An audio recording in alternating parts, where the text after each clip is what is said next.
Hello, it's Mr. Trent from Boys and Girls Club here in Marion, and today we're going to talk about credit.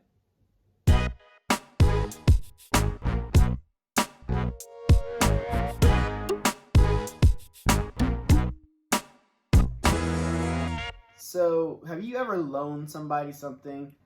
Let's say a sibling or a friend, you've given them like a toy or a game, an article of clothing, some type of technology. If you loan something to somebody, what do you usually expect? You expect them to give it back to you, right? And usually when you get something back, you want it to be in the same shape that you gave it in. Let's say you gave a video game to somebody. When you get it back, you usually want that video game to still work.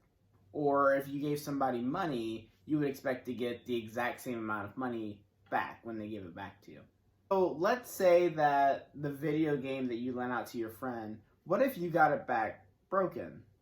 Or in the example of the money, what if you don't ever get your money back? So you lend it out and you keep asking for it back and they say, I'll get you next time, but they never give you your money back. This is how the system of credit works in our country. So what happens is the government, in order to give you money, from a bank or from somebody else, in order for you to get money, you have a score that the government gives you based on how you've paid things back in the past.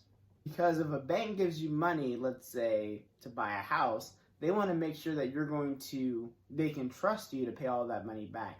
If you think back to the example of the friend that wouldn't give you your money back, if they didn't give you your money back and they asked you for money again, you wouldn't really be likely to give them money, right? The difference is, instead of you keeping up with your one friend, the government keeps track of everybody. And they have one standard way of doing that, which is called a credit score. And the higher your credit score is, the more likely that you're going to be lent money from certain banks or certain other financial institutions. The higher your credit is, the more likely you'll get the money. The lower your credit, they might ask a couple more questions, or you might not get the same advantages as if you would have a high credit score. So real quick, just take a couple of seconds and think. I brought up houses, but think of another couple examples to where credit might become necessary.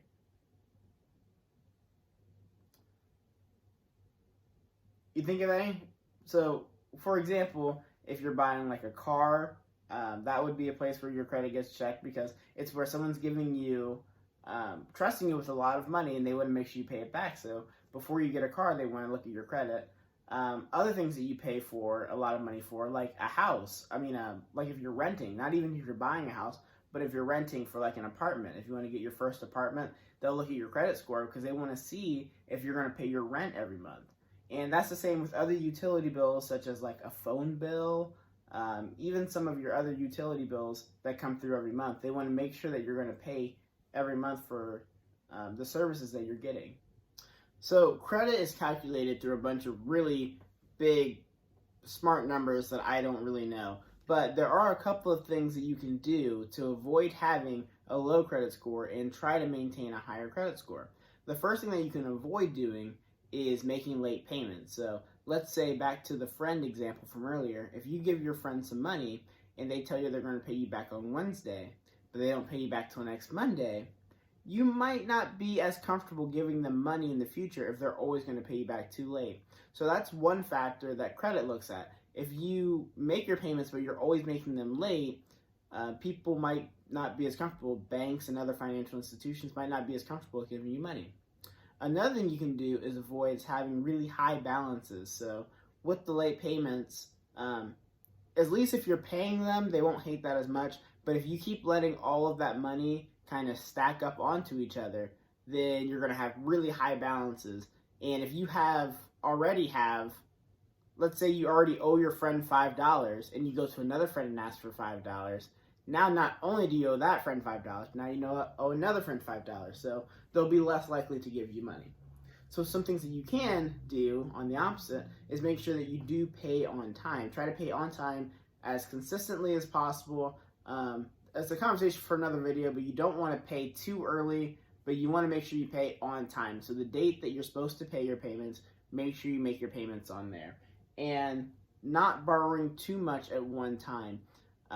One thing that they don't like is if you just borrow too much money. So to the example from earlier, if you're borrowing $5 from somewhere, $5 from another friend, and et cetera, they'll see that you just can't, there's no way you're going to be able to pay all of that back. So just try not to borrow too much all at one time can really help you with your credit. And the last thing that we'll go over, so the way all of that is calculated, you get your credit score. And your credit score is a number between 0 and 800, and that tells you what your credit is. These are the ranges that you can follow, and you don't need to memorize these, but they give you a good idea about what is considered good credit and what's not. So we'll start at the bottom. If you have your credit at 579 and below, that's usually not considered very good credit. So if you have that credit, you might have a hard time getting loans, getting the loan for your car, or if you're trying to buy rent an apartment, you might not have as good time doing that, or same thing with trying to buy a house. So those are numbers you want to avoid. The average credit for most Americans is between 580 and 669. Take your gift. So that average number, you should be able to get all the things that you want to, but you're going to miss out on some of the advantages of some of these other points. If you have credit between 670 and 739, you're going to start getting a couple more advantages from having the average score. So not only are you going to get accepted for the loans that you want, but you might get a little bit better deals in terms of like your interest rate, because if you give someone $5 in the financial world, you have to pay them back $7. So, and you'll get better deals with that. And then the really, really good credit score is where you want to be, is 740 and up. If you are in that credit, it means you've always made all of your payments on time, you've never had high balances, and if you want to get a loan for something, you're going to get the best possible deals. You're going to have banks wanting to give you their money so that way they can have people like you because they know that you'll pay them back. And lastly, why is this important? For all the reasons we touched on earlier, and there are plenty more reasons, but some reasons that might be important to you, especially if you're getting ready to leave high school and maybe thinking about getting a job or moving out of your own house eventually when you graduate, you might encounter some of these things. So getting loans in the future, if you want to buy your first car or get a new laptop or something and finance it, it's really important to start having good credit. Getting an apartment is another thing. So if you want to get an apartment and move out for the first time, you want to make sure you have credit so that way they can trust that you'll pay them every month. And then same thing with getting a car and getting good deals on loans, which is really important in the future because when you make a really big purchase, something like a house, you want to try to get the best possible deal that you can because that money adds up a lot. And another time we'll have to talk about ways to get a good credit score, ways to improve your credit, but we're out of time for today, so thanks for watching this video. Thank you for watching this video from our virtual club. Be sure to check out this website for lessons just like this one, updates from your favorite staff, and for some fun activities that you can do at home.